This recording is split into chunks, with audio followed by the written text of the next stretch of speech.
since I figured out how to do a reverse sear properly in a frying pan and in the oven at home, it is the best way that I have found to cook most loin. So today I want to show you how to do a pork tenderloin, the reverse sear method, and then serve it up with a side of a cabbage dish and a little bit of a drizzle of delicious sauce. It'll all come together. Watch the episode. Let's go step by step as I take you through. A simple salt and pepper rub on my tenderloin, and it's going in the oven at 225, and we'll check on it in 25 minutes. I'm making a simple side dish for this tenderloin. Simply sesame oil and some sauteed onions, nicely diced with fresh garlic and some Napa cabbage. I'm gonna put in a little bit of hoisin sauce, salt and pepper, and wilt it down.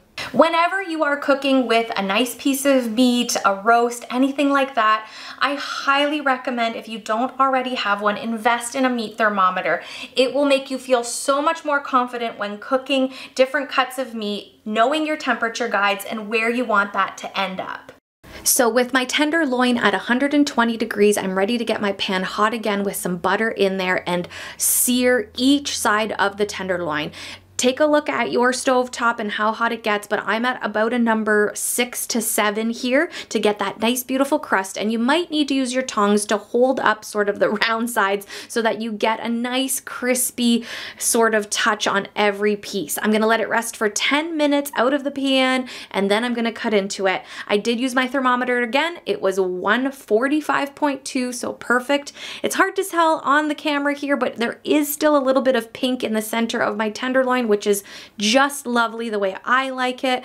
And my gosh, look at all the juice oozing out. I'm gonna plate it with my cabbage, get some of those nice little pieces on there, and then in that same pan, I had a little bit of butter left. I added some hoisin, and I'm gonna just pour that on top, a little bit of green onions and some sesame seeds to garnish.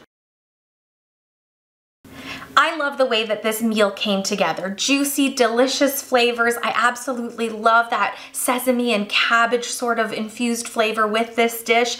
But here's the thing. Any way you do it, when you cook your pork tenderloin with the reverse sear method, you can pick any flavor at that point to pair it with. You can get some nice Cajun spices on there. You can do some different herbs in your frying pan with that butter. You can really go any way that you want. This can be an elevated meat and potato dish as well. Get yourself some beautiful little potatoes, maybe some roasted vegetables to go along with it, and voila, you have a beautiful dinner waiting for you. Thank you for tuning in to another episode of The Silly Kitchen. I hope you enjoyed this one, and I will see you again soon.